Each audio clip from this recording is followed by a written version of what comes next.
पवित्र श्रीमद् भागवत गीता, पवित्र चारों वेद, पवित्र कुरान शरीफ, पवित्र बाइबल, पवित्र गुरु ग्रंथ साहिब, पवित्र कबीर साहिब की वाणी में छुपे हुए गूढ़ रहस्य अर्थात तत्व को जानने के लिए कृपया अवश्य सुनिए जगत गुरु तत्वदर्शी संत रामपाल जी महाराज के मंगल प्रवचन। परमात्मा कहते हैं काल जो पीछे पीसना, ये इसका नौकर समझो परमात्मा का, यहाँ का 21 ब्रह्मांड का स्वामी ब्रह्म, और जोरा है पनिहार या मौत इसका पानी भरती है परमात्मा कबीर जी का।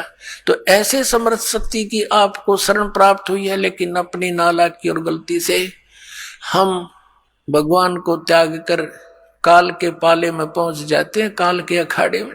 तो वहां तो बकला उतरेगा, फिर वहां क्या मिलना था। अब प्रसंग तो चल रहा है कि जब तक हम परमात्मा की शरण में रहेंगे इस काल का अटैक आप पर नहीं हो सकता। अब प्रसंग था कि अगम निगम को खोज ले बुद्धि विवेक विचार, उदय अस्त का राज मिले तो बिन नाम बिगाड़। अब बिगाड़ क्या होगी पुण्यात्माओं। जैसे हम पहले छोटे से थे, हमारे गांव से और दूसरे गांव तक शहर जाने के लिए एक 3 व्हीलर चला करते, ये पेट्रोल के चले थे बड़े वाले। तो वो एक दिन 3 व्हीलर आया नहीं, उनमें से 2-3 चलते थे। तो आपस में बातें कर रहे थे, कल क्या हो गया, तू आया क्यों नहीं। उसने कहा कल मैं बेगार में फंस गया था। बेगार क्या होती थी, पहले ये पुलिस वाले, इनके थानों में कोई व्हीकल तो होते नहीं कहते, इनके पास ये जीप जाप, ये किसी भी व्हीकल वाले को पकड़ ले जाते थे और सारा दिन इधर उधर कहीं रेड लगाते थे। वो सारा खर्चा उस व्हीकल वाले को वहन करना पड़ता था, उस तेल का भी, और मिलना कुछ था ही नहीं, फ्री ऑफ कॉस्ट ले जाते थे।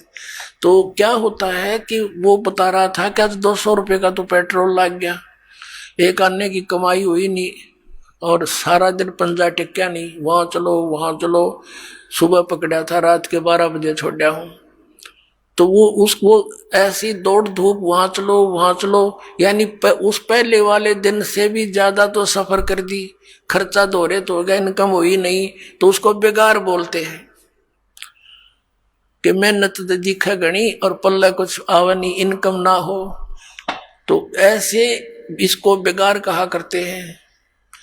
तो परमात्मा ने कहा कि अगम निगम को खोज ले, भविष्य के अंदर तो थोड़ा सा ध्यान कर, और बुद्धि विवेक विचार, उदय अस्त का राज मिले तो बिन नाम बिगाड़। जहां से सूर्य उदय होता है और जहां अस्त होता है, यानी पूरी पृथ्वी का तुझे राज मिल जावे, यदि यह भक्ति ठीक सत भक्ति नहीं है तो तू बेगार कर रहा है। यानी क्या होता है, राजा को एक पल का चैन नहीं होता, गुटी ला कर टाइम पास कराई सारा दिन में भी पिए पड़ा रहना पड़ता है इसको, और रात को तो पीनी पड़े, क्योंकि 36 पंगे जान, वहां ऐसे हो गया, उसने ऐसे कर दिया, वो फलाना हो रहा है, कहीं क्रांति ना आ जाए, एमएलए ना टूट जाए, मंत्री ना भाग जाए। रात ने भी नींद नहीं आती इनको। तो कहते हैं इस राजा को इतनी मेहनत दिन रात होती है, और पिछले पुनों से ये राजा बनता है। आगे भक्ति कर नहीं रहा, वो पिछले पुनों का नाश कर रहा है, और सारा दिन इधर तो उधर कोई छोटा मोटा कोई विरोध करे उसको गोली से मरवा दे, तो नरे पाप इकट्ठे कर। कहते हैं उदय अस्त का राज मिले तो बिन नाम बेगार। तो वो बेगार है पुण्यात्माओं। तो परमात्मा हमें याद दिलाते हैं, राम नाम रटते रहो, राम नाम रटते रहो, जब तक घट में प्राण, कभू तो दीन दयाल के बनक पड़ेगी कानी। बोलो सतगुरुदेव। ब्रह्म पिता परमात्मा पूर्ण ब्रह्म, सारी सृष्टि के रचनहार कुल मालिक कबीर परमेश्वर जी की असीम कृपा से आप जी सत्संग सुनने के लिए उपस्थित हुए।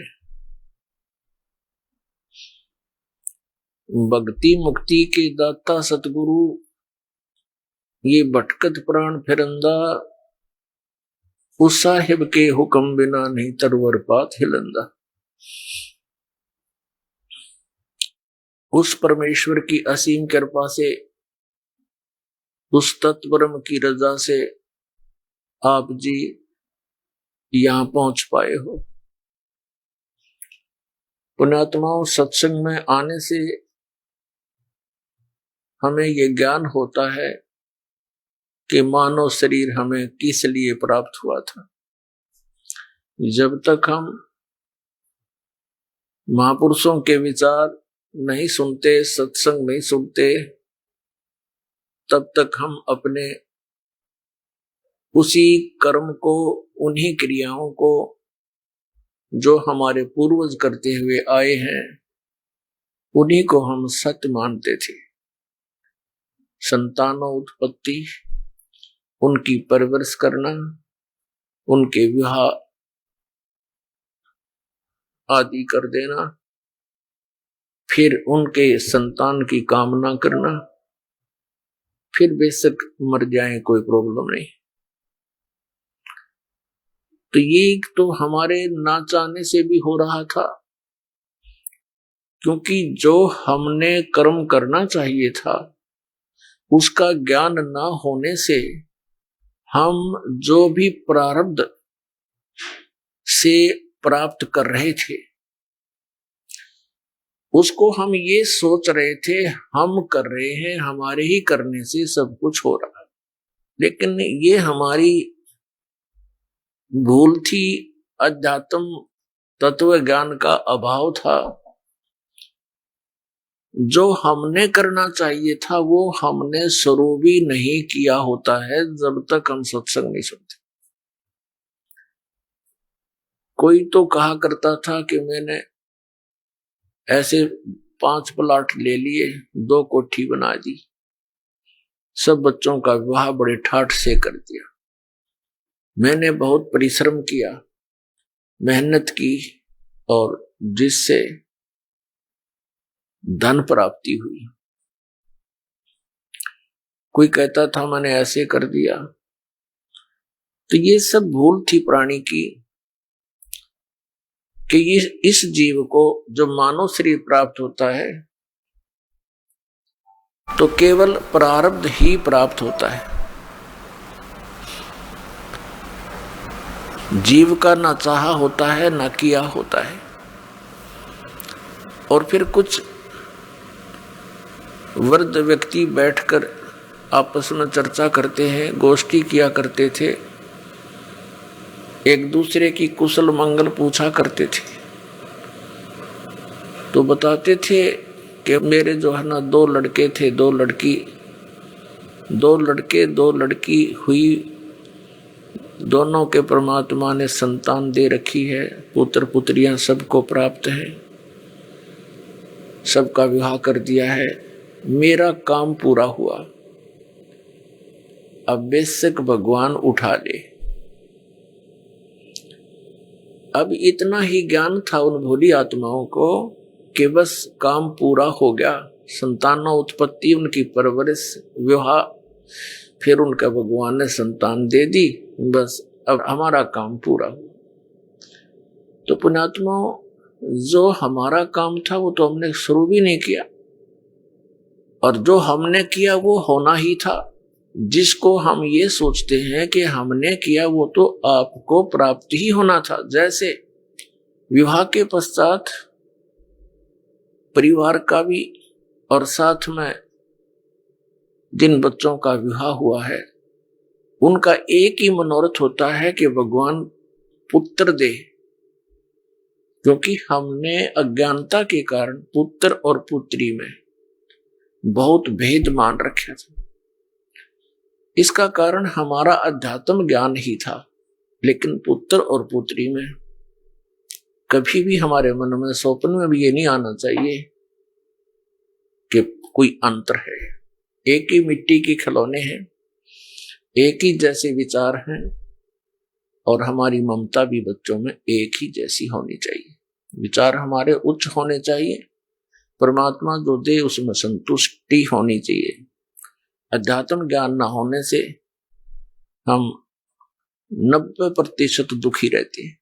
अब जैसे प्रत्येक व्यक्ति का यही उद्देश्य और आशा होता है कि पुत्र हो, लेकिन पुत्री होगी।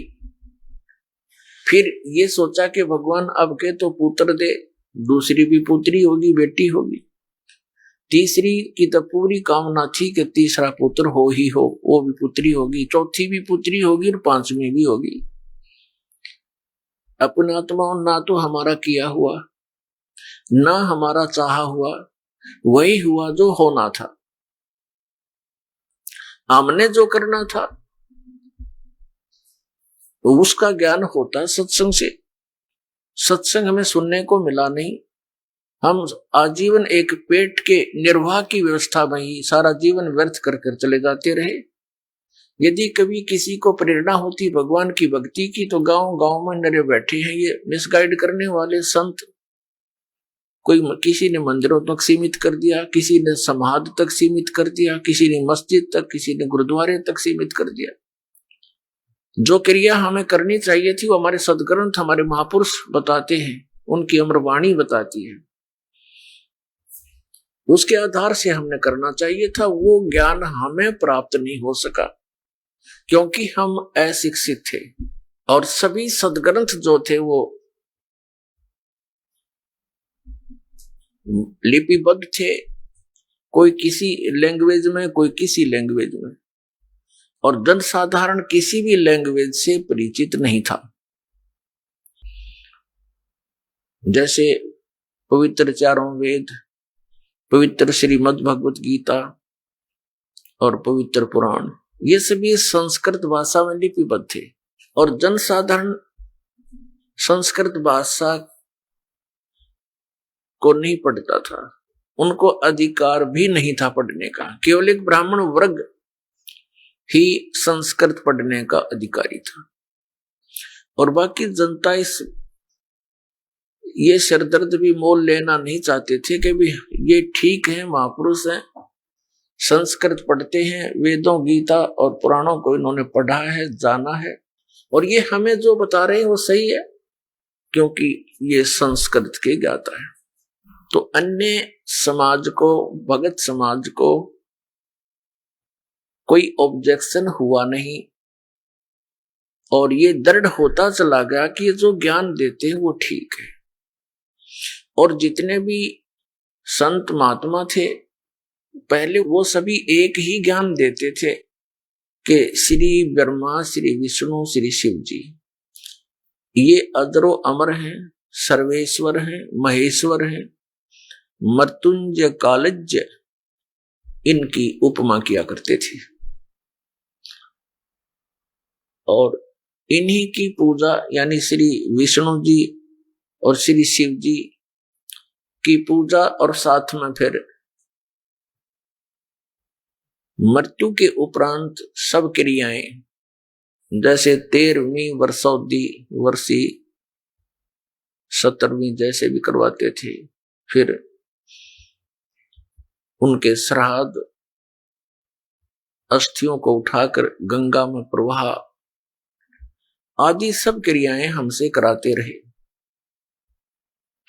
तो हमने हमारी एक परंपरा सी बन गई और विदाउट ऑब्जेक्शन बन गई क्योंकि सभी यही क्रियाएं हम कर रहे थे और सभी महापुरुष जो भी प्रवचन करता थे, सत्संग किया करते थे, इन्हीं की, सुदामा और श्री कृष्ण जी की, श्री राम और भीलनी की, और रावण के वध की, कंस के वध की, ये कथाएं हमें सुनाया करते थे और हम सुनते रहते थे, अच्छा लगता था। और हमने यही मान रखा था कि सब ज्ञान जो ये बता रहे हैं महापुरुष, ये सदग्रंथों से ही बता रहे। और हरे राम हरे कृष्ण, राम राम हरे हरे, ओम नमः शिवाय आदि, ओम भगवते वासुदेव नमः, इस तरह के ये मंत्र हमसे जाप कराया करते थे। कुछ एक व्यक्ति थे वो ये कहते थे केवल एक ओम नाम का जाप करना चाहिए और मंत्र नहीं जपने चाहिए। ये तो कोई एकाध ही मिलता था और वो ऐसा कहने वाले कौन थे? विशेषकर आर्य समाज के कुछ आचार्य और प्रचारक ही होते थे, और वे महर्षि दयानंद के विचारों को ही समाज में फैलाया करते थे। और महर्षि दयानंद खुद ओम का जाप करने के पक्ष में नहीं था। आपको बहुत बार दिखाया है, दिखाएंगे समय आने पर। भले ही वो ये कहते हो कि ओम का जाप करो, लेकिन वो स्वयं ओम नाम यानी किसी भी मंत्र के जप करने के पक्ष में नहीं था। कारण क्या था कि ये सभी ब्राह्मण लोग थे। जैसे आदि शंकराचार्य, ये उस समय जन्मे थे जिस समय भारतवर्ष के अंदर बुद्ध धर्म की जो है अत्यधिक प्रचार हो रहा था बुद्ध धर्म का, और बहुत शीघ्रता से फैल रहा था। उस समय आदि शंकराचार्य जी का जन्म हुआ ईसा मसीह जी से 508 वर्ष पूर्व। तो उस आदि शंकराचार्य का उस समय जन्म होना हमारे लिए वरदान सिद्ध हुआ, क्योंकि यदि बुद्ध धर्म भारतवर्ष में फैल जाता तो पूरा भारतवर्ष नास्तिक हो जाता। जैसे बुद्ध धर्म फैला चीन में, आज देख रहे हैं कि चीन में कोई राम नाम परमात्मा को याद करने वाला प्राणी शायद ही कोई हो। इसका कारण क्या रहा कि ये महापुरुष जैसे महात्मा बुद्ध थे, ये पुण्यकर्मी प्राणी थे पूर्व जन्म के, और इनके कुछ संस्कार शेष रह जाते हैं, उनको फिर मानव शरीर में ये यहाँ का भगवान ब्रह्म देता है,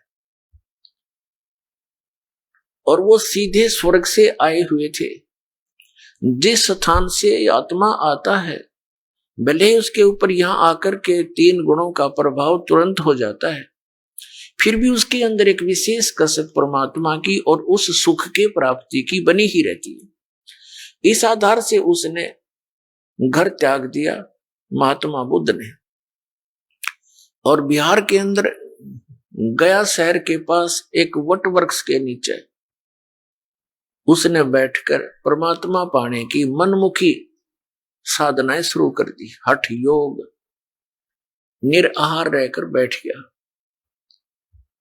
अब उसको प्राप्त कुछ हुआ नहीं, मरने को हो गया, हिला टहला जा नहीं, बोला भी नहीं जा रहा था। तो किसी माई को प्रेरणा हुई, किसी बहन ने उसके मुख पर थोड़ी सी खीर लगाई, धीरे धीरे वो चाटने लगा। तीसरे चौथे दिन उसने आंखें खोल ली और उठ के फिर प्रचारक बन गया, और विधान बना दिया कि starvation could not lead to salvation. व्रत रखने से, भूखा मरने से भगवान प्राप्ति नहीं हो सकती, आत्म कल्याण नहीं। उस हठ योग के करने से और पूर्व जन्म के संस्कारों से उसके अंदर एक बोलने की शैली विशेष थी।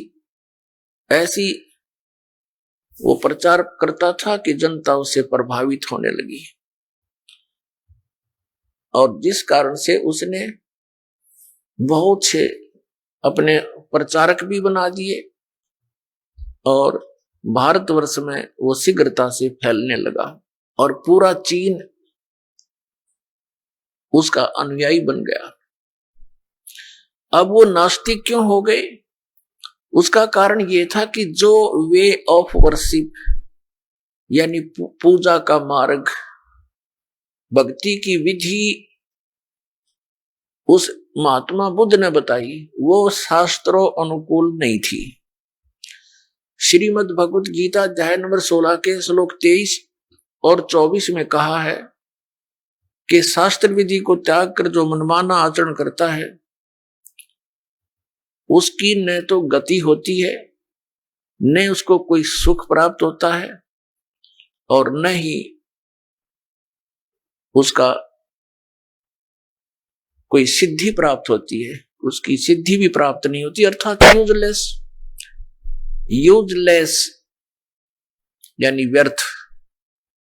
यही कारण रहा महात्मा बुद्ध जी ने अपने मनमाना आचरण, वो पाखंड मत चला दिया।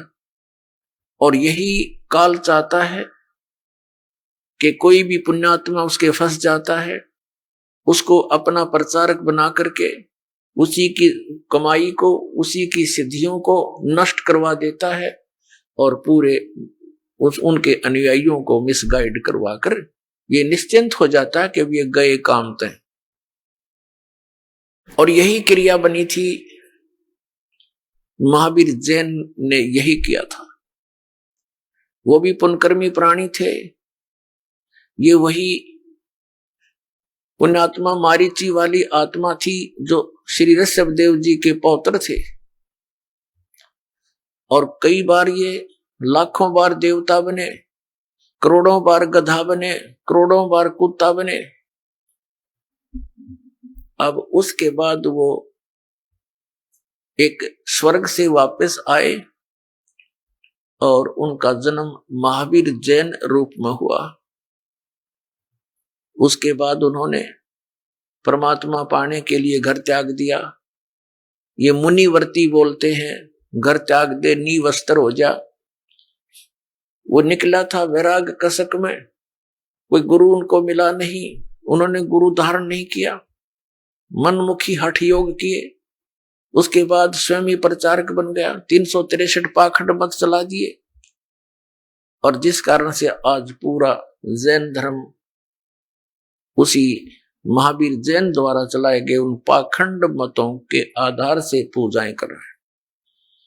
और कुछ दिनों में ये सब नास्तिक हो जाएंगे, क्योंकि भगवान से मिलने वाली राहत इनको प्राप्त नहीं होती। यही कारण रहा कि पूरा चीन नास्तिक हो गया, क्योंकि उनको भगवान से मिलने वाली वो साधना नहीं प्राप्त हुई जो भगवान से राहत मिले। तो उन्होंने सोच लिया कि भगवान कोई है नहीं, अपनी मेहनत परिश्रम से करो और खाओ। ये तो पशु पक्षी भी कर रहे हैं। अगर इतना ही मनुष्य जीवन इसीलिए सीमित था, अगर यहीं तक परमात्मा ने सीमित करके भेजा होता तो पशु पक्षी भी यही कार्य करते थे। अलग से ये एक सुंदर शरीर देने की क्या आवश्यकता थी। परमात्मा ने अपने जैसा ही रूप आपको प्रदान किया है, मनुष्य को।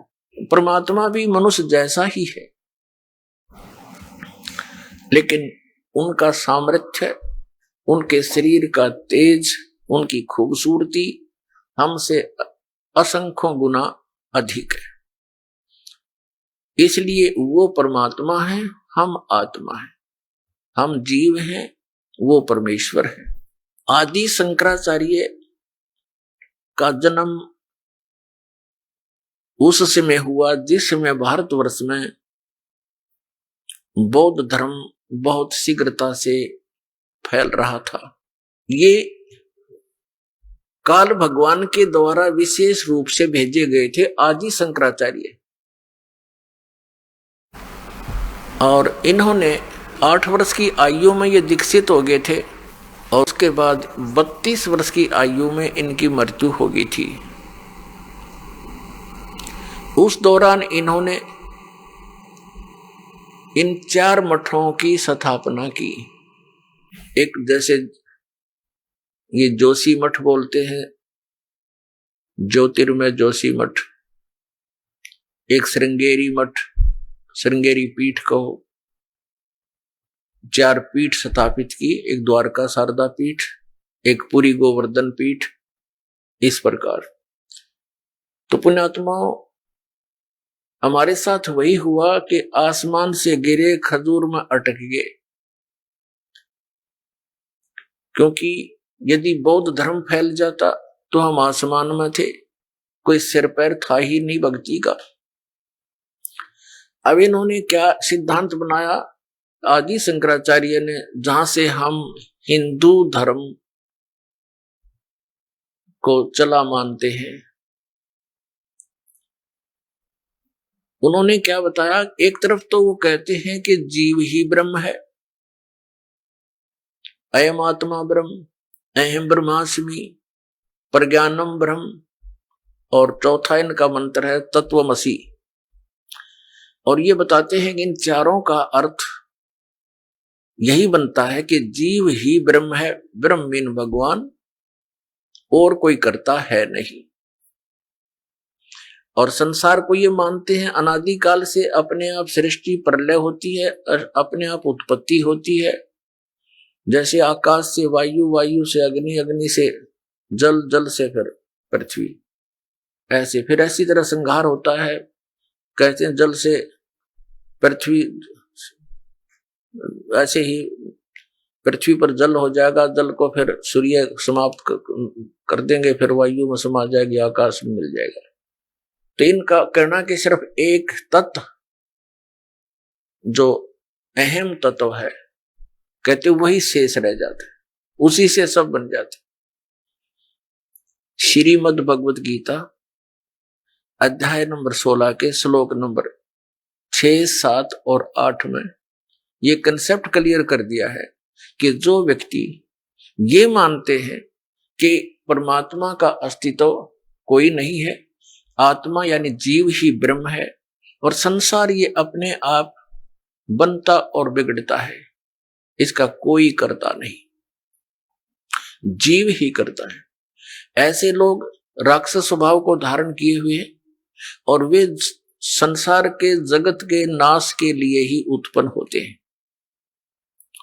पुण्यात्माओं, ये क्योंकि हमने न तो सदग्रंथों का ज्ञान, इन हमारे जो धर्म गुरुओं ने, हिंदू धर्म के धर्म गुरुओं ने हमारे को शास्त्र विरुद्ध ज्ञान दे रखा है और शास्त्र विधि को त्याग कर मनमाना आचरण दे रखा है, जिस कारण से ये दास जो शब्द सत्य बोलता है वो प्रत्येक हिंदू धर्म के पुण्य कर्मियों को बहुत खटकते हैं, कुनैन जैसे कड़वे लगते हैं।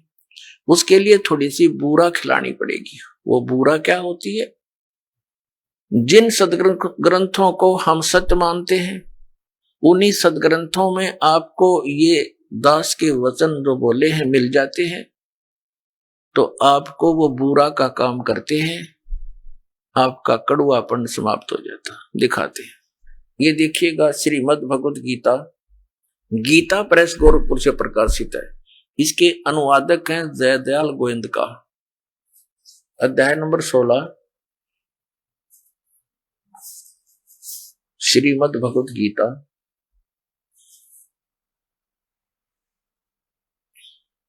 और ये श्लोक 7 में, असुर स्वभाव वाले मनुष्य प्रवृत्ति और निवृत्ति दोनों को भी नहीं जानते, इसलिए उनमें न तो बाहर भीतर की शुद्धि है और न श्रेष्ठ आचरण और न सत्य भाषण ही है। 8 में क्या कहा है? ये 8 है। वे आसुरी प्रकृति वाले मनुष्य कहा करते हैं, जगत आश्रय रहित है, सर्वथा असत्य और बिना ईश्वर के अनीश्वर है। अपने आप केवल स्त्री पुरुष के संयोग से उत्पन्न है, केवल काम ही इसका कारण है, इसके सिवा और क्या। अब 9 में क्या कहा है? इस मिथ्या ज्ञान को अवलंबन करके जिनका स्वभाव, इस मिथ्या ज्ञान को अवलंबन करके जिनका स्वभाव नष्ट हो गया है, जिनकी बुद्धि मंद है, वे सबका अपकार करने वाले कुकर्मी मनुष्य जगत के नाश के लिए ही समर्थ होते हैं। अपने आत्मा हमारे जो सदग्रंथ हैं ये हमें मान्य है, इसके अतिरिक्त हमें जो कोई भी दंत कथा सुनाता है वो हमें मान्य नहीं होनी चाहिए। तो हमारे पवित्र सदग्रंथ कौन कौन से हैं? पवित्र चारों वेद, ऋग्वेद, यजुर्वेद, सामवेद और अथर्ववेद, और 5वां वेद वो सूक्ष्म वेद है जो परमेश्वर ने स्वयं आकर अपने मुख कमल से बोला है, जिसके विषय में श्रीमद् भगवत गीता अध्याय नंबर 4 के श्लोक नंबर 32 में वर्णन है कि वो ब्रह्मणे मुखे सचिदानंद घन ब्रह्म के मुख कमल से उतरित वाणी में विस्तार के साथ धार्मिक यज्ञों की अर्थात अनुष्ठानों की जानकारी कही गई है, वो तत्व ज्ञान है। चौथे अध्याय के 34वें श्लोक में कहा कि उस तत्व ज्ञान को तत्वदर्शी संतों के पास जाकर समझ, वो तत्वदर्शी संत तुझे उस परमात्म तत्व का ज्ञान कराएंगे। उनको दंडवत प्रणाम करने से, कपट छोड़कर नम्रता पूर्वक प्रसन्न करने से वे तुम्हें उस तत्व ज्ञान का प्रचार करेंगे। और पवित्र श्रीमद् भगवत गीता ये इन चारों वेदों का सारांश है। और इसके अंदर थोड़ा सा और गीता ज्ञान दाता जो बोल रहा है गीता को, वो ब्रह्म है, वो सरपुरुष है, वो यहाँ का भगवान है, श्री ब्रह्मा विष्णु महेश का वो पिता है। वो क्या करता है, कभी अपने पुत्र विष्णु के रूप में, सद्गुण विष्णु के रूप में दर्शन दे देता है, कभी अपने पुत्र रजगुण ब्रह्मा जी के रूप में दर्शन दे देता है, और किसी को वो अपने पुत्र शिव के रूप में, तमोगुण शिव के रूप में दर्शन दे देता है। और जिस कारण से ये भ्रम फैल जाता है, ये समझ नहीं पाए अभी तक हमारे आचार्य गुरु मंडलेश्वर कि ये कौन है। कभी ये कहते हैं, जैसे इनसे कोई प्रश्न करता है कि हमने सुना है रजगुण श्री ब्रह्मा जी, सतगुण श्री विष्णु जी और तमगुण श्री शिव जी है, क्या आप इस बात से सहमत हैं? तो कुछ एक तो कहते हैं हाँ सहमत हैं, वो तो बिल्कुल ठीक बोल रहे हैं क्योंकि पुराणों में ऐसा ही लिखा है। और कुछ एक चतुरता दिखाते हैं, वो कहते हैं उनकी चतुरता समझो या शास्त्र ना समझी समझो, उन सदग्रंथों को उन्होंने समझा नहीं। वो क्या कहते हैं कि नहीं, ऐसा है कि एक ही परब्रह्म परमात्मा है, परम ब्रह्म, और वो ही तमगुण से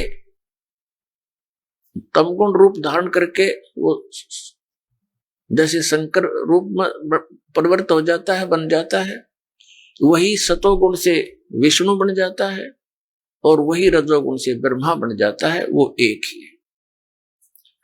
तो ऐसी जो स्टेटमेंट देता है, ऐसे विचार रखता है, वो अपनी इन पवित्र पुस्तकों से भी परिचित नहीं है, पवित्र पुराणों से भी परिचित नहीं है, वो बिल्कुल अज्ञानी है या वो चतुर व्यक्ति है।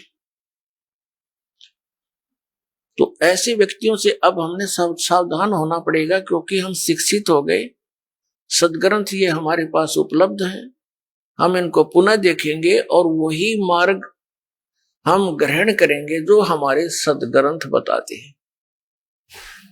गीता जी अध्याय नंबर 16 के श्लोक नंबर 23-24 में यही निर्णय दिया कि अर्जुन, जो शास्त्र विधि को त्याग कर मनमाना आचरण करते हैं, उनको न तो कोई सिद्धि प्राप्त होती है, न उनकी गति होती है, और न ही कोई सुख प्राप्त होता है। और इन तीन वस्तुओं की परमात्मा की भक्ति साधना उपासना करते हैं।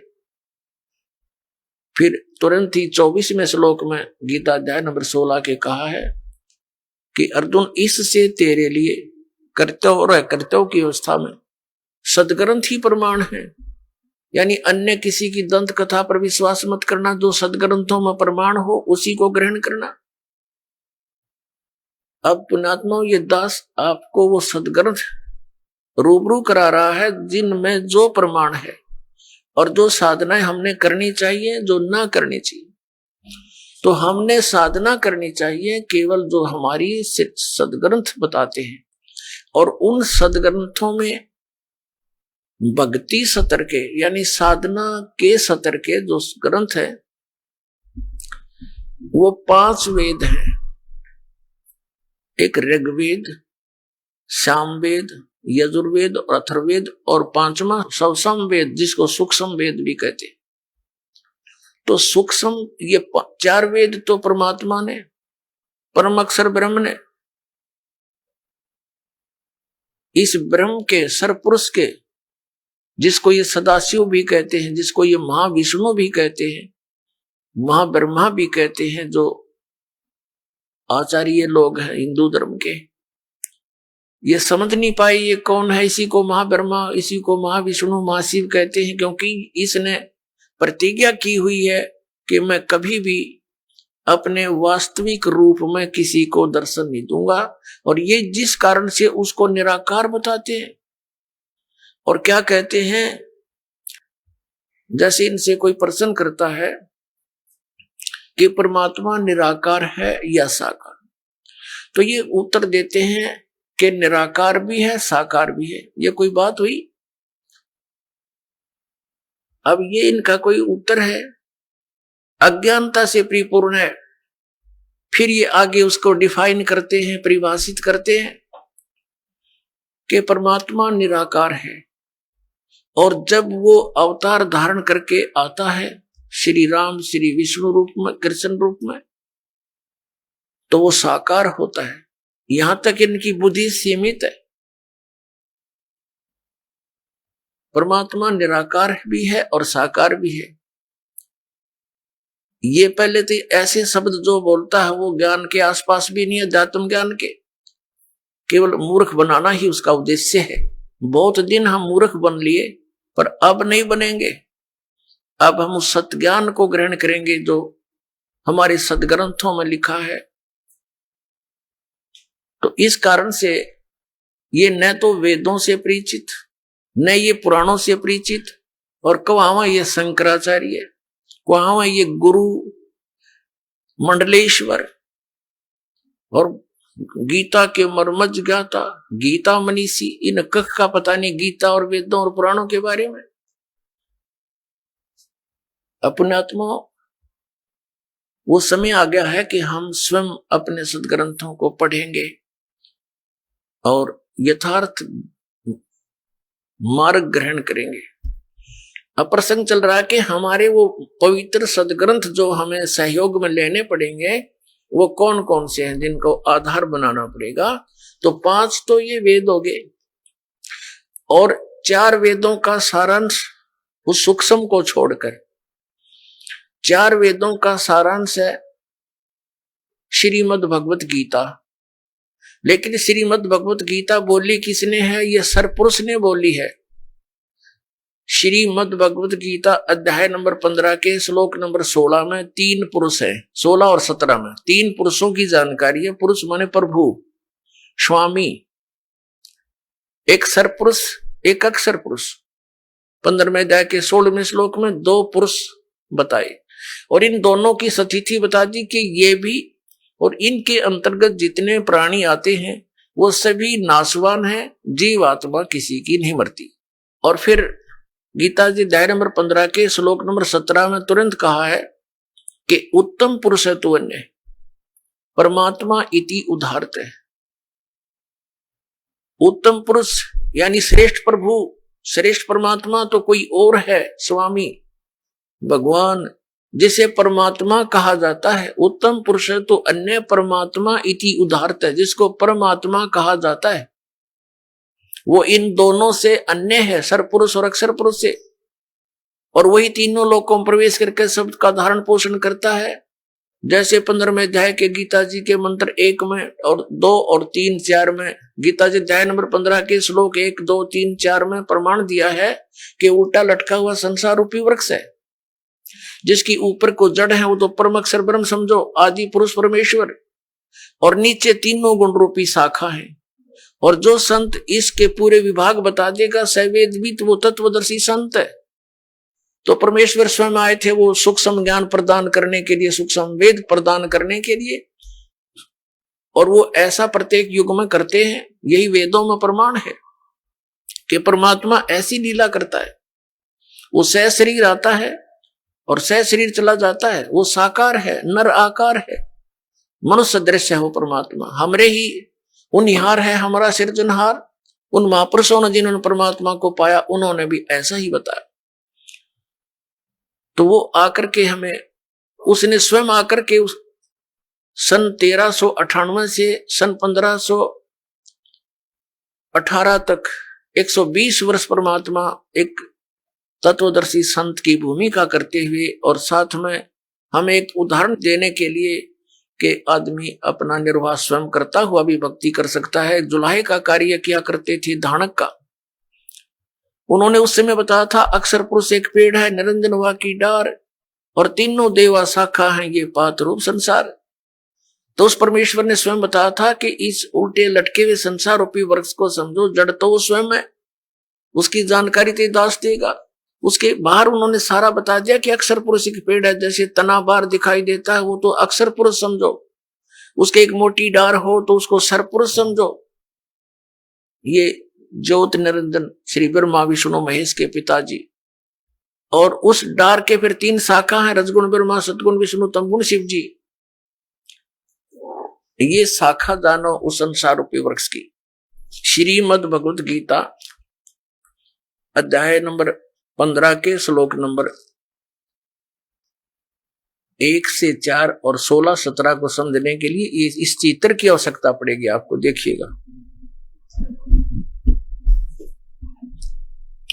ये है संसार रूपी उल्टा लटका हुआ संसार रूपी वृक्ष।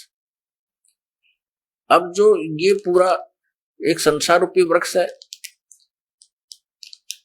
और ये जो जमीन से बाहर दिखाई देता है इसको पेड़ बोलते हैं। जड़ें प्रोक्ष होती है, प्रोक्ष। अब इसमें क्या बताया है, परमेश्वर ने स्वयं आकर बताया था 600 वर्ष पहले तत्वदर्शी संत की भूमिका करने आए थे परमात्मा। उन्होंने क्या बताया था कि अक्षर पुरुष एक पेड़ है, सरपुरुष वाकी डार और तीनों देवा शाखा है, ये पात रूप संसार। और वही ज्ञानी इस दास को प्राप्त हुआ। अब ये तत्वदर्शी संत ये दास है। पूरे विश्व में किसी के पास,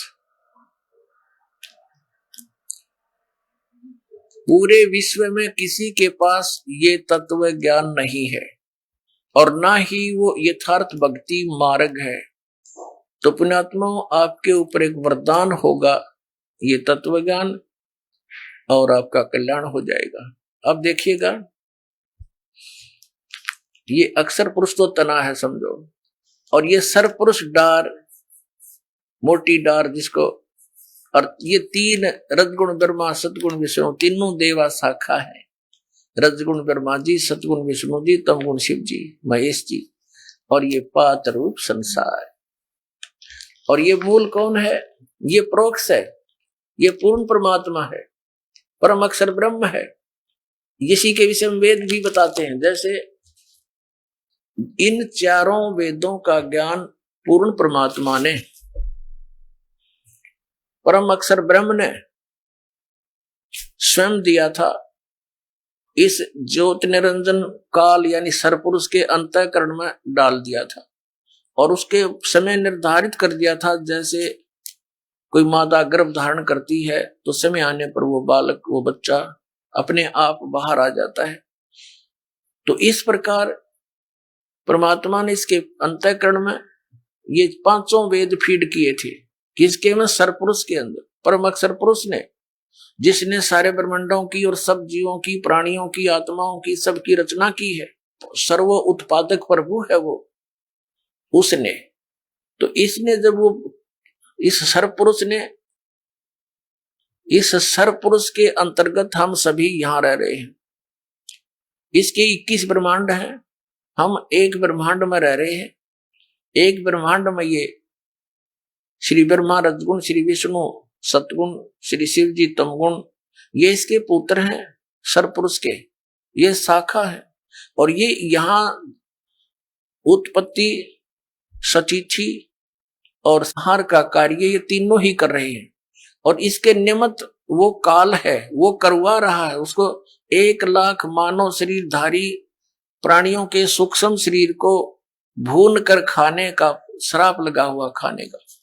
तो जिस कारण से ये अपने तीनों पुत्रों से हमें यहाँ पर ऐसे ही व्यवस्थित है, ऐसे ही व्यवस्थित करवा रहा है कि ब्रह्मा जी के रजोगुण के कारण हम संतान उत्पत्ति करते हैं, और विष्णु जी के सतोगुण के कारण हम एक दूसरे में ममता रखते हैं।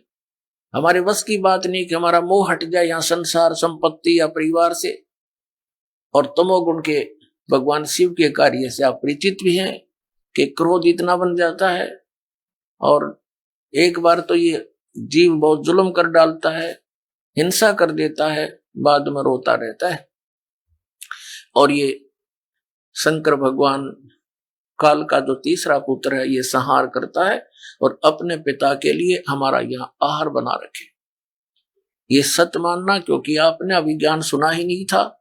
दास के जितने भी सत्य वचन होंगे आपको एक बार तो ऊट पटांग लगेंगे, लेकिन जब ये प्रमाण आपके रूबरू होंगे, दांतों तले उंगली दबाएगा पूरा मानव समाज। अपने आत्मा जैसे प्रसंग चल रहा था कि उल्टा लटका हुआ संसार रूपी वृक्ष है, अक्षर पुरुष एक पेड़ है, निरंजन वाकी डार, और तीनों देवा शाखा हैं, ये पात्र रूप संसार ये आपके रूबरू हुआ। अब जड़ जो है वो परम अक्षर ब्रह्म है। गीता जी अध्याय नंबर 7 के श्लोक नंबर 29 में अर्जुन को ज्ञान दिया गया कि जो व्यक्ति जरा और मरण से, जरा माने वृद्धावस्था बुढ़ापे तक, मरण माने मृत्यु से छूटने का प्रयत्न करते हैं, वे उस तत्ब्रह्म से सारे अध्यात्म ज्ञान से और सब कर्मों से परिचित है वो व्यक्ति। क्योंकि जिनको ये पता लग गया कि ये संसार की सब जो वस्तु है ये हमारे काम की नहीं, जन्म मृत्यु सदा बनी रहेगी, और परम अक्षर ब्रह्म की साधना करने से, उस तत्ब्रह्म की साधना करने से जरा भी समाप्त होगा, यानी वृद्धावस्था भी और मृत्यु भी। क्योंकि सचखंड सतलोक शाश्वत स्थान में सनातन परम धाम में जाने के बाद ये प्राणी ऐसे ही मनुष्य सदृश शरीर में रहता है और वहां इसकी मृत्यु नहीं होती, वृद्ध अवस्था नहीं आती, सदा युवा रहता है। तो उसके लिए यहां ज्ञान दिया गया। अब 7वें अध्याय के 29वें श्लोक में जिस तत्ब्रह्म के विषय में गीता ज्ञानदाता ने कहा, 8वें अध्याय के प्रथम मंत्र में अर्जुन ने पूछा कि भगवान किम तत्ब्रह्म, तो गीता ज्ञानदाता ने उसका उत्तर दिया 8वें अध्याय के 3रे श्लोक में कि वो परम अक्षर ब्रह्म है, वह परम अक्षर ब्रह्म है। तो यहां गीता अध्याय नंबर 15 के 1 से 4 में और 16 और 17 में ये परम अक्षर ब्रह्म जो है ये उत्तम पुरुष है तू अन्य परमात्मा इति उदाहरते, ये लोक तरम आविश्य विवर्ती अवय ईश्वर है, जो तीनों लोकों में प्रवेश करके सबका धारण पोषण करता है, वो परमात्मा वास्तव में अविनाशी है और वही परमात्मा है। परमात्मा का अर्थ होता है जो केवल सुख दे दुख ना दे, केवल सुख देता है दुख नहीं देता। और यहां जिसको हम परमात्मा मानकर सरपुरुष को, जिसका ओम नाम है, जो श्री ब्रह्मा श्री विष्णु श्री शिव जी के पिताजी हैं, और वो कहता मैं कभी किसी के समक्ष नहीं आता। 7वें अध्याय के 24 और 25 श्लोक में गीता जी में वो कहता है कि ये मूर्ख लोग मुझ अव्यक्त को व्यक्तिम आपनम मनन्ते, मुझे व्यक्ति रूप में मान रहे होंगे, श्री कृष्ण रूप में। आई एम नॉट कृष्ण, मैं तो अपनी योग माया से छुपा रहता हूं, मैं कभी किसी के समक्ष नहीं आता। ये मेरा अनुत्तम घटिया विधान है, अटल विधान है, अविनाशी विधान है। और ये मुझे कृष्ण रूप में मानते हैं, मैं कृष्ण नहीं हूं। क्योंकि वो तो बाहर निकल कर दिखाया उसने सब बुरा रूप श्री कृष्ण से विकराल रूप दिखाया, जिसको विराट बोलते हैं, कहते हैं ये है मेरा असली रूप है। तो वो स्वयं किसी के सामने नहीं आता और ये सरपुरुष है, अक्षर पुरुष है, वो 7 संख ब्रह्मांड का स्वामी है और ये सरपुरुष केवल 21 ब्रह्मांड का स्वामी है। तो गीता जी अध्याय नंबर 15 के श्लोक 17 में स्पष्ट किया है कि उत्तम पुरुष है तू अन्य परमात्मा इति उदाहरत, जिसको भगवान कहा जाता है। और यह लोक तरमावी से विवर्ती अवय ईश्वर है, जो तीनों लोकों में प्रवेश करके सबका धारण पोषण करता है, वो है वास्तव में अविनाशी परमात्मा। अब संसार रूपी वृक्ष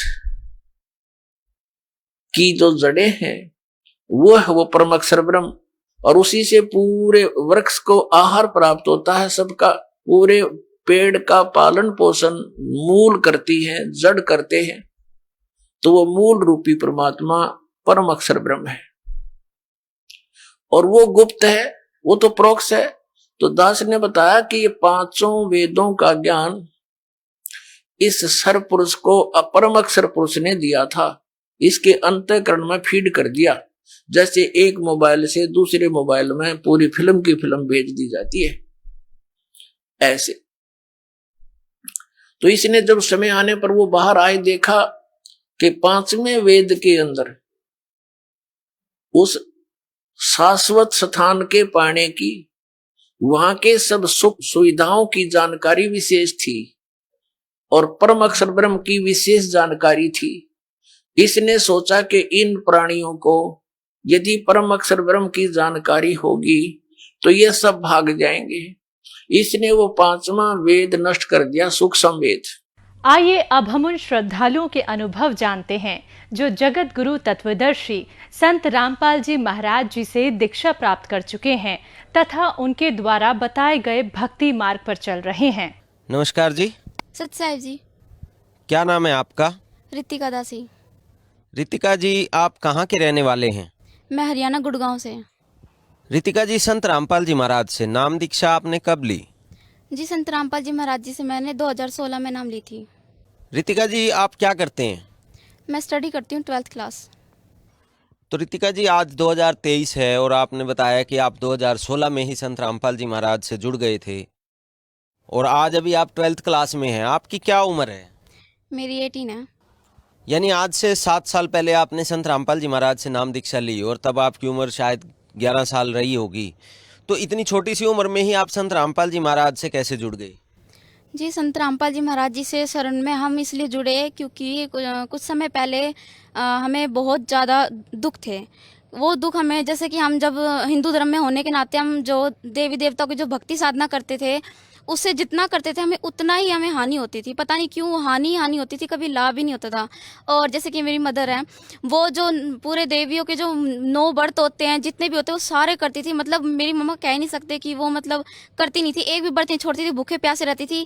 और मैं भूखे प्यासे ही व्रत करती थी। और मैं भी छोटी होती थी तो मैं भी रोज स्कूल जाने से पहले शिव जी के मंदिर जाती थी और मैं दूध और पानी दोनों चीज़ चढ़ाती थी। लेकिन उसको करने के बाद भी कोई लाभ नहीं था।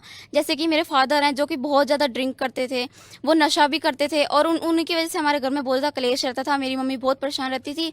हमारे दुखों को देखकर फिर हमारे घर पे मौसा जी आए और मौसा जी हमें बताते हैं कि संत रामपाल जी महाराज जी की नाम दीक्षा ले लो। अब आप लोग इतनी जगह घूम लिए हो तो यहाँ पर भी आप आगे देख लो। फिर हमने बरवाड़ा जाके 2013 में संत रामपाल जी महाराज जी से नाम दीक्षा ली। और इसके बाद पापा ने ड्रिंक छोड़ दी। पापा नशा करते थे बहुत ज़्यादा, जिससे हमारे घर में गृह क्लेश रहता था और हम बहुत परेशान रहते थे और मम्मी बहुत परेशान रहती थी। पापा ने ड्रिंक वगैरह करना छोड़ दिया और जितने नशे करते थे वो सारे छोड़ दिए थे। और इसके बाद जो हमारी आर्थिक तंगी थी वो थोड़ी सी ख़राब थी और संत रामपाल जी महाराज जी की शरण में आने के बाद आर्थिक तंगी भी हमारी बिल्कुल ठीक हो गई थी। फिर उसके बाद 2014 में हमने संत रामपाल जी महाराज जी का नाम छोड़ दिया क्योंकि हम अपने पुराने दुखों को भूल चुके थे और हमें सुख इतने हो गए थे कि हम दुखों को नहीं देख पा रहे थे। और मेरे पिताजी बिल्कुल ठीक हो गए थे, पापा ने नशा छोड़ दिया था, हमारे घर में बिल्कुल सब कुछ सेट हो गया था, ठीक हो गया था। 2014 में फिर हमने बरवाला कांड के टाइम पे हमने नाम छोड़ दिया। नाम छोड़ने के बाद फिर हमें वही दुख आने लग गए, पापा फिर से ड्रिंक करने लग गए, घर में वही प्रॉब्लम होने लग गई। और उस टाइम पे तो इतनी ज़्यादा प्रॉब्लम हो गई थी कि कहते हैं ना कि चम्मच तक बिक गई थी, एक वही कंडीशन हो गई थी क्योंकि मेरे पापा ड्रिंक ये सारे नशे करते थे जिसके कारण हमारा सब कुछ खराब हो गया था। फिर पापा अलग रहने लग गए थे, हम अलग रहने लगे थे। पापा जयपुर रहने लग गए थे और हम लोग अपने गुड़गांव यहाँ पे आ गए थे। हमारी कंडीशन बहुत ज़्यादा ख़राब हो गई थी उस टाइम पर, मतलब बस पूछो मत कि दुखों के पहाड़ आ गए थे एक तरह से। फिर उसके बाद मम्मी ने 2016 में दोबारा नाम लिया कि हमने उस टाइम पे हमने भूल कर दी थी। फिर हमने दोबारा 2016 में संत रामपाल जी महाराज जी से नाम दीक्षा ली। तो रितिका जी, आपने बताया कि आपने 2013 में आपके पेरेंट्स ने नाम दीक्षा ली, उसके बाद आपके पेरेंट्स को काफ़ी लाभ हुआ। आपके परिवार में जो आपके पिताजी की शराब थी, नशा था, वो छूट गया। आपकी मदर को भी काफ़ी लाभ हुए और आपकी आर्थिक स्थिति बहुत अच्छी हो गई। लेकिन उन सुखों के कारण आप संत रामपाल जी महाराज से मिले हुए लाभों को भूल गए और 2014 में आपने संत रामपाल जी महाराज से जो भक्ति ली थी वो छोड़ दी। उसके बाद फिर से आपके परिवार में एक दुखों का पहाड़ टूट गया। आपके पिताजी आपसे अलग रहने लगे, आपके पिताजी ने फिर से नशा शुरू कर दिया, आपकी मदर भी जो है वो दुखी हो गई। और फिर उसके बाद आपने बताया कि 2016 में आपकी मदर ने नाम दीक्षा ली, तो क्या साथ में आपने भी नाम दीक्षा ली? हाँ जी, साथ में मैंने भी नाम दीक्षा ली थी। तो जैसे 2016 में आपकी मदर ने नाम दीक्षा संत रामपाल जी महाराज से ले ली, उसके बाद क्या फिर दोबारा से कोई लाभ आपको प्राप्त हुए? हाँ जी, 2016 में नाम लेने के बाद हमें लाभ हुए। भगवान ने हमें बहुत लाभ दिए। संत रामपाल जी महाराज जी ने 2016 में संत रामपाल जी महाराज जी से नाम दीक्षा लेने के बाद हमने प्रार्थना की कि मेरे पापा वापस घर ही आ जाएं, क्योंकि मेरे पापा ने ड्रिंक वगैरह करते थे, तो पापा हमसे अलग जयपुर रहते थे। और हमने संत रामपाल जी महाराज जी से कहा कि हमारे पिताजी हमारे पास वापस आ जाएं और हमारे साथ रहने लग जाए। और उसी टाइम कुछ ही टाइम बाद मेरे पापा हमारे घर पे आ गए और गुड़गांव हमारे साथ ही रहने लग गए। और अब बिल्कुल ड्रिंक नहीं करते हैं, बिल्कुल ठीक रहते हैं, किसी प्रकार कोई भी दिक्कत नहीं है, कोई भी हमारे भक्ति में कोई भी नहीं आने देते हैं। हमारा आगे से आगे बढ़कर हमारा सहयोग करते हैं। पहला लाभ तो मुझे ये हुआ। दूसरा लाभ ये हुआ कि नाम लेने के बाद तुरंत मेरी मम्मी के नाम लेने के बाद ही पापा ने नशा छोड़ दिया है। इसके बाद हमारी आर्थिक तंगी बिल्कुल ठीक हो गई है। घर में कोई गृह क्लेश नहीं होता है, बिल्कुल ठीक रहते हैं हम। संत रामपाल जी महाराज जी से नाम दीक्षा लेने से पहले मेरे पापा ने जो भी लोन ले रखे थे, कम से कम पापा ने 4 लोन ले रखे थे। पापा के ऊपर चक्रवृद्धि ब्याज थे, कम से कम पापा के 20-40 लाख का लोन था, जो कि पापा के ऊपर एक कर्जे में हम एक तरह से डूब ही गए थे। और संत रामपाल जी महाराज जी के शरण में आने के बाद अब हमारे सिर पर एक भी कर्जा या फिर एक भी ब्याज, किसी प्रकार का कोई भी हमारे ऊपर कर्जा नहीं है। अभी हम बिल्कुल खुशहाल जीवन जी रहे हैं। एक और लाभ मुझे ये हुआ कि मेरी आंखों में दोनों में प्रॉब्लम थी। मेरे को दोनों आंखों से दिखना बंद हो गया था, ब्लैंक हो गई थी, यानी मैं एक तरह से अंधी हो गई थी। और हमने इस प्रॉब्लम के बाद हमने गुड़गांव में centre for site special I का ही डॉक्टर है, उनको दिखाया। तो उन्होंने मेरी आई को बताया कि ब्लैंक हो चुकी लड़की की आँख को, अब कुछ नहीं हो सकता और ये बीमारी इसको बचपन से है। क्योंकि मुझे तो कोई बचपन से बीमारी थी नहीं। संत रामपाल जी महाराज जी के शरण में आने के पहले भी और बाद में कोई बीमारी नहीं थी, लेकिन उन्होंने मेरी तरह तरह की बीमारी बता दी। इस बीमारी को इलाज नहीं मिल रहा था। फिर उसके बाद हम लोग गए दिल्ली सेंटर हॉस्पिटल। वहाँ पे मैंने डॉक्टर को दिखाया, तो डॉक्टर मेरी आई चेक की, तो वो बताते हैं कि आपकी आंखों में पानी भर गया है और आपको नहीं दिखेगा, अभी ऐसे ही रहेगा। डॉक्टर ने तो एक बार मेरे को ये कहते था कि अब तू देख ही नहीं पाएगी, अब तेरी आंख बिल्कुल ख़राब हो चुकी है, इसको कोई ठीक करने वाला है ही नहीं। लेकिन संत रामपाल जी महाराज जी से अरदास करने के बाद संत रामपाल जी महाराज जी ने जो मुझे बोला कि बेटा आप दया करेंगे, उसके कुछ ही दिनों बाद मेरी आंखों में बिल्कुल मेरी आंखें ठीक हो गई है। अब मुझे चश्मे तक की ज़रूरत नहीं पड़ती है, मुझे दोनों आंखों से बिल्कुल साफ दिखने लग गया है।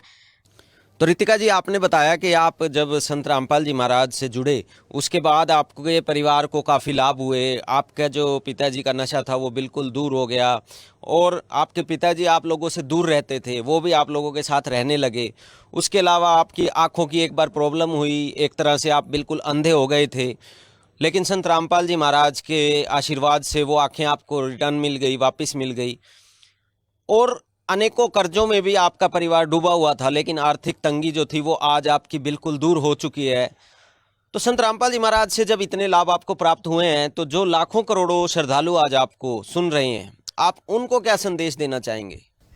मैं यही कहना चाहूँगी कि संत रामपाल जी महाराज जी शास्त्रों के अनुसार भक्ति बताते हैं और जिससे हमारे सारे दुखों का निवारण हो जाता है, सारे दुख दूर हो जाते हैं, तथा इसके साथ वह मोक्ष का रास्ता भी बताते हैं कि मोक्ष किस प्रकार होता है। और मैं यही कहना चाहूँगी कि जल्द से जल्द संत रामपाल जी महाराज जी के शरण में आए या उनकी लिखित पुस्तक पढ़ें, उनका सत्संग सुने और इस ज्ञान को समझ के उनकी शरण में आए और नाम दीक्षा लें। संत रामपाल जी महाराज से नाम दीक्षा कैसे ले सकते हैं? संत रामपाल जी महाराज जी के काफ़ी सारे चैनलों पे सत्संग आते हैं। आप मुझे जिस भी प्लेटफॉर्म पर देख रहे हैं, वहाँ पर नंबर डिस्प्ले होगा, वह सतलोक आश्रम के नंबर है। आप उन पर कांटेक्ट करके अपने नज़दीकी नामदान सेंटर का पता कर आप वहाँ जाकर तुरंत नाम दीक्षा ले सकते हैं तथा उनकी लिखित पुस्तक आप पढ़ सकते हैं। धन्यवाद जी। सत साहेब।